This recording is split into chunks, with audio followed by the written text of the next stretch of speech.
besar dan bayangan gelap di balik sepak bola Asia, ancaman nyata untuk timnas Indonesia.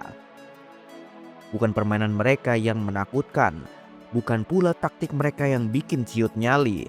Yang bikin Qatar begitu menyeramkan justru kekuatan tak kasat mata, kekuatan uang, kekuatan politik, dan kekuatan pengaruh di dunia sepak bola. Inilah sisi gelap sepak bola yang tidak banyak dibahas, tapi sangat dirasakan oleh mereka yang menjadi korbannya. Dan kini, bayangan Qatar mulai mengintai timnas Indonesia. Pertaruhan besar di laga melawan Jepang. Timnas Indonesia akan menghadapi laga penentu melawan Jepang di babak akhir kualifikasi Piala Dunia putaran ketiga. Jika kalah, nasib kita bisa tergelincir ke posisi pot 3 dalam undian round 4 kualifikasi Piala Dunia. Kenapa ini penting? Karena jika kita masuk pot 3, besar kemungkinan kita akan tergabung satu grup dengan timnas Qatar. Dan jika itu terjadi, bukan hanya soal mengalahkan tim kuat saja, tetapi juga soal bertahan dari kemungkinan kontroversi demi kontroversi yang bisa saja muncul di lapangan nanti. Qatar memang bukan tim kelas dunia dalam hal kualitas permainan, tapi negara ini punya senjata yang sangat berbeda. Senjata itu adalah uang, dan mereka tahu bagaimana menggunakan itu untuk membangun pengaruh di berbagai level sepak bola, mulai dari federasi, turnamen, hingga perwasitan.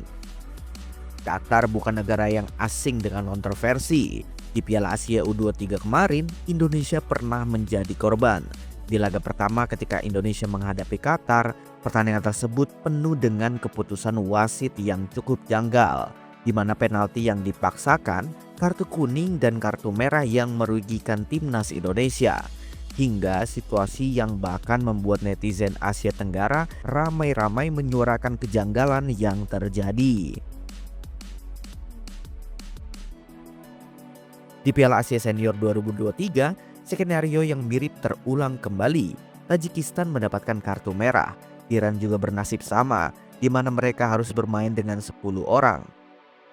Bahkan puncaknya ketika Qatar melaju ke final Piala Asia hingga menjuarai turnamen tersebut dengan meraih 3 penalti di laga final. 3 penalti dalam satu final sangat jarang terjadi di dunia sepak bola kelas atas. Bukan pertama kali Qatar diuntungkan. Rekaman sejarah tak berhenti di situ. Dalam kualifikasi sebelumnya, Korea Utara juga terkena kartu merah ketika melawan Qatar. Bahkan sekelas Iran juga mengalami hal serupa. Polanya hampir selalu sama.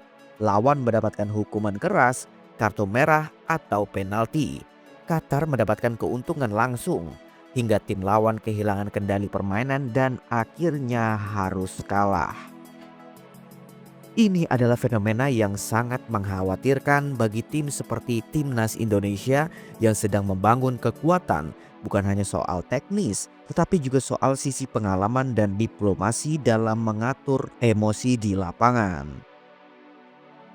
Bahkan pelatih hingga ofisial timnas Iran saat itu secara terang-terangan menjinir timnas Qatar dengan kalimat "Welcome to KFC, Qatar Football Confederation".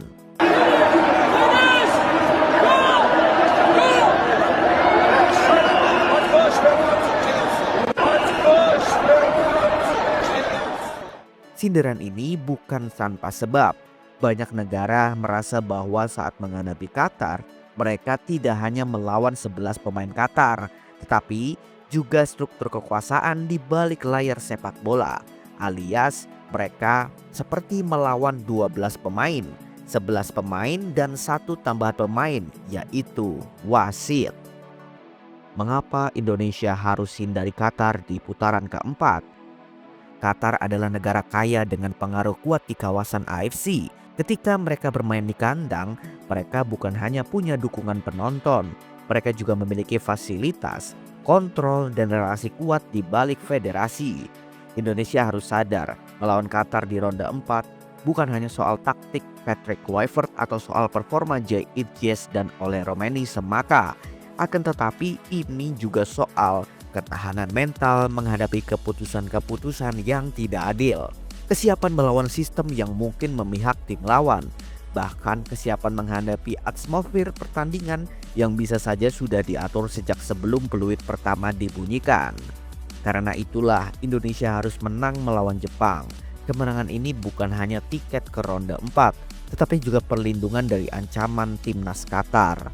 Jika Indonesia menang dan Arab Saudi gagal menang melawan Australia, maka kita bisa masuk ke pot 1 dan menghindari pertemuan dengan timnas Qatar di fase awal.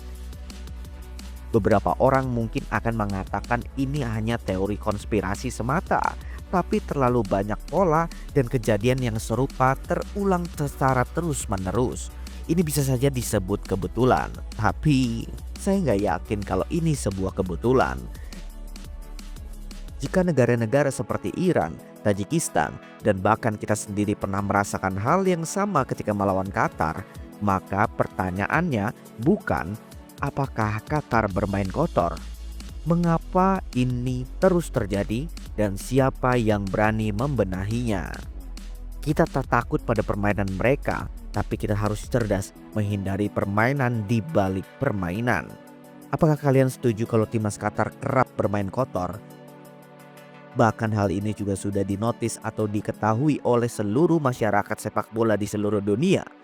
Apakah menurut kalian timnas Indonesia bisa menghadapi dan menghindari skenario seperti ini? Tulis pendapat kalian di kolom komentar. Jangan lupa like dan subscribe Bukan Gila Bola untuk update terbaru timnas Indonesia. Sampai jumpa di video berikutnya.